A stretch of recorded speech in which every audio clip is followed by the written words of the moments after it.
Dan pemirsa, hari ini Presiden Republik Indonesia Prabowo Subianto menggelar rapat terbatas atau ratas di Istana Presiden Jakarta. Dan berikut pernyataan Presiden Prabowo Subianto terkait devisa hasil ekspor sumber daya alam atau DHSSDA. 2025 baru saja saya pimpin rapat kabinet terbatas bersama Menteri Perekonomian Kabinet Merah Putih. Kita telah membahas perkembangan ekonomi, saya diberi update, saya diberi laporan perkembangan oleh Menteri Perekonomian. Saya sangat gembira bahwa perekonomian kita terkendali, inflasi kita salah satu terendah saat ini di dunia. Pertumbuhan kita juga diperkirakan telah tetap di atas rata-rata dunia. Hampir semua sektor berjalan dengan terkendali, walaupun perkembangan geopolitik dunia penuh ketidakpastian.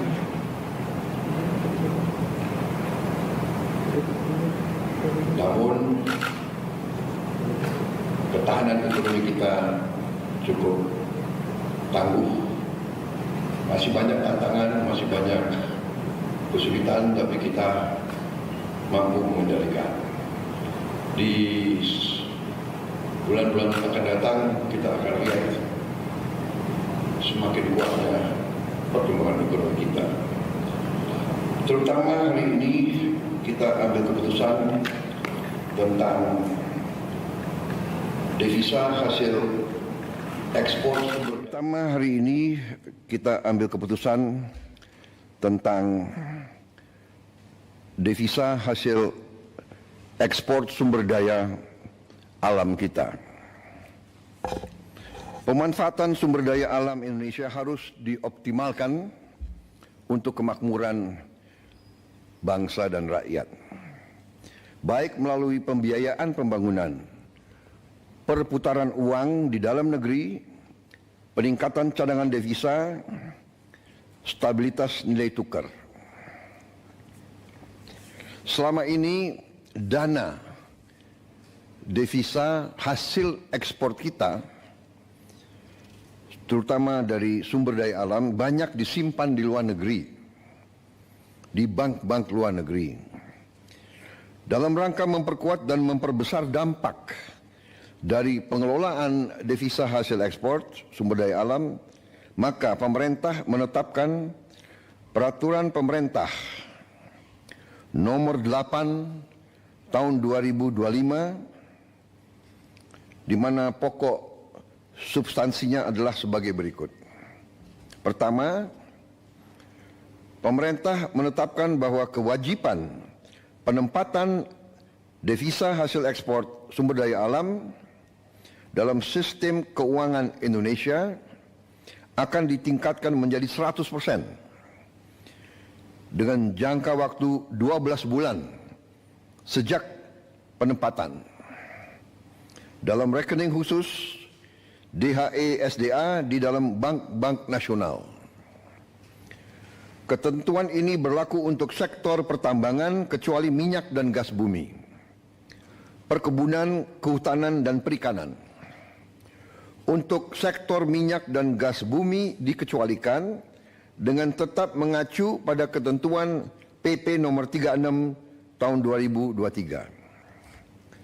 Dengan langkah ini, di tahun 2025, devisa hasil ekspor kita diperkirakan bertambah sebanyak 80 miliar dolar Amerika. Karena ini akan berlaku mulai 1 Maret. Kalau lengkap 12 bulan, hasilnya diperkirakan akan lebih dari 100 miliar dolar. Selain itu, pemerintah juga memberi ruang bagi eksportir untuk tetap menjaga keberlangsungan usahanya dengan mengizinkan para eksportir tersebut menggunakan DHE SDA yang ditempatkan dalam rekening khusus untuk penggunaan sebagai berikut. 1. Penukaran ke rupiah di bank yang sama untuk menjalankan kegiatan operasional dan menjaga keberlangsungan usahanya. 2. Pembayaran dalam bentuk valuta asing atas kewajiban pajak, penerimaan negara bukan pajak dan kewajiban lainnya kepada pemerintah sesuai peraturan perundang-undangan.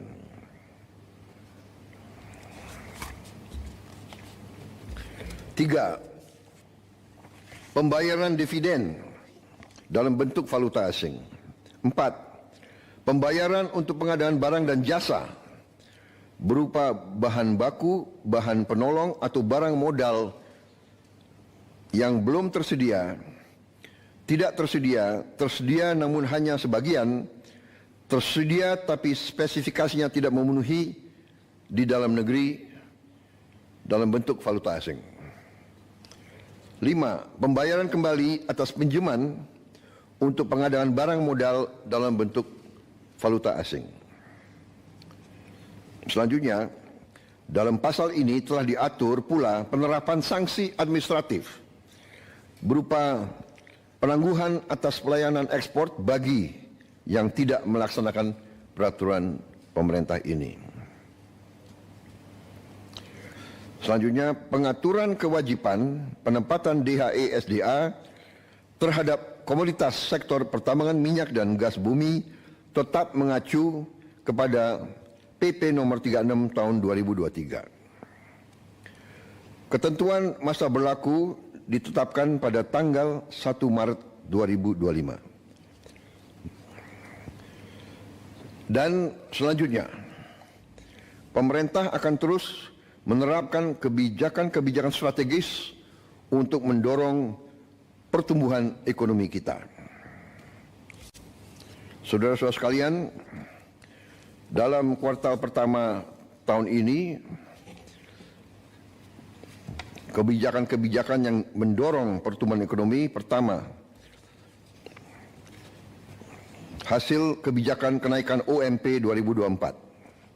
2. Optimalisasi penyaluran bansos di bulan Februari dan Maret 2025. 3.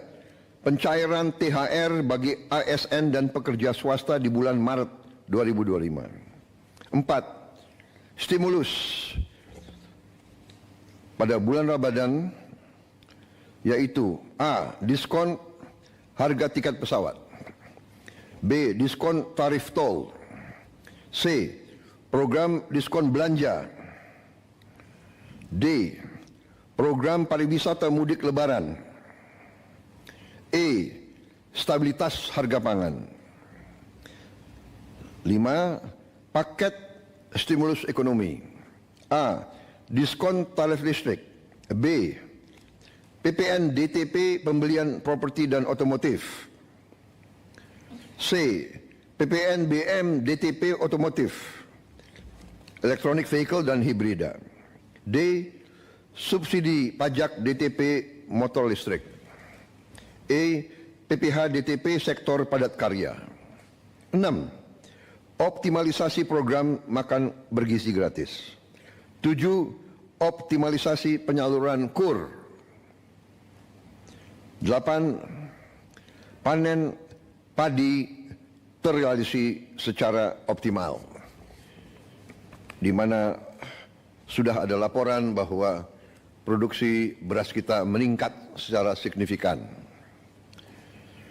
Saudara-saudara, juga kebijakan-kebijakan yang mendorong daya saing untuk transformasi ekonomi kita. Yang pertama tentunya program makan bergizi gratis yang diperkirakan akan meningkatkan pertumbuhan di seluruh daerah-daerah di negara kita, karena uang berputar di desa, di kecamatan, di kabupaten.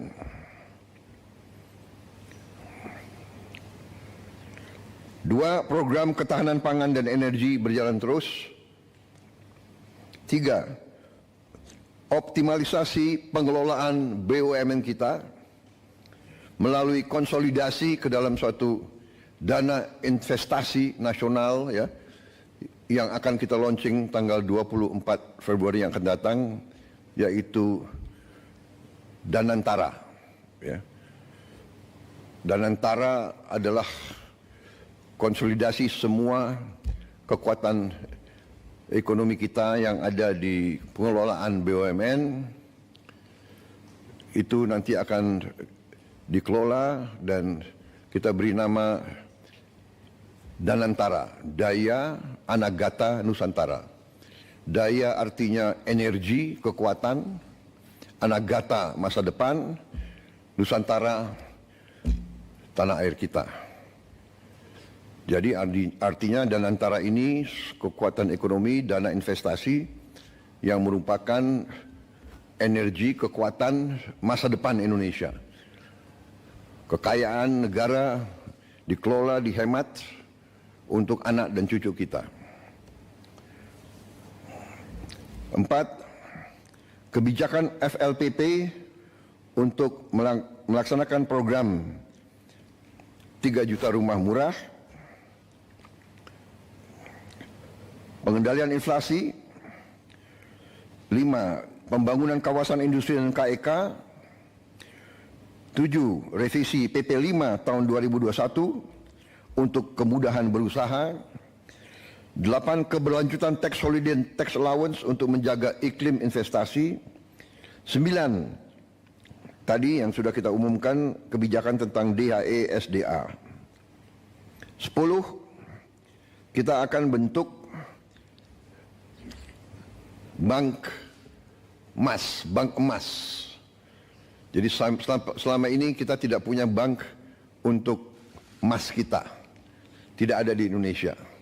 Jadi emas kita banyak ditambang dan mengalir ke luar negeri. Kita ingin sekarang punya bank khusus untuk emas di Indonesia. Insya Allah kita akan resmikan tanggal 26 Februari. Ini saya kira pertama kali ya di Republik kita. Kita terus akan perbaiki penghapusan buku tagih utang macet bagi UMKM. Tentunya juga ada kebijakan internasional kita, yaitu bahwa Indonesia bergabung ke BRICS.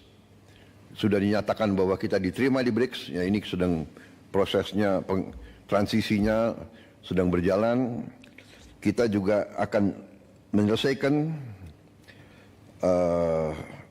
perjanjian SEPA, singkatan SEPA, Comprehensive Economic Partnership Agreement. Intinya adalah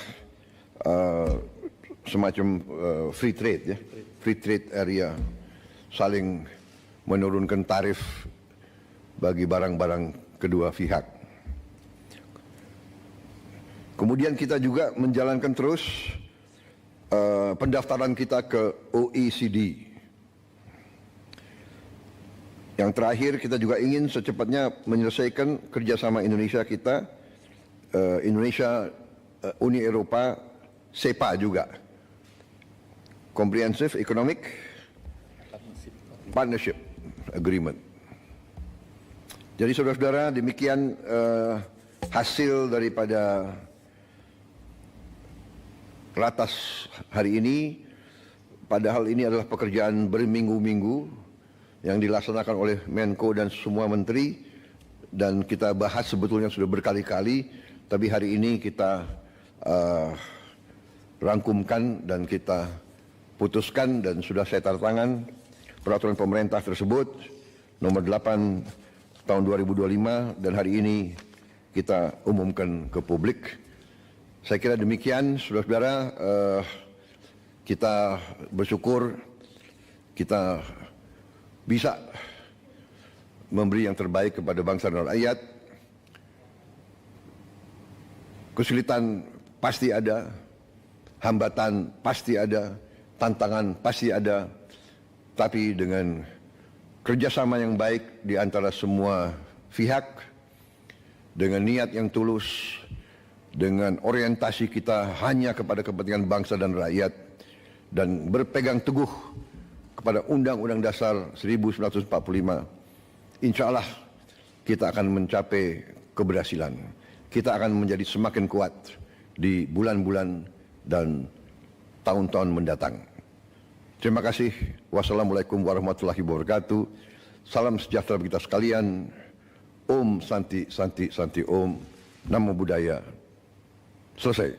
Terima kasih.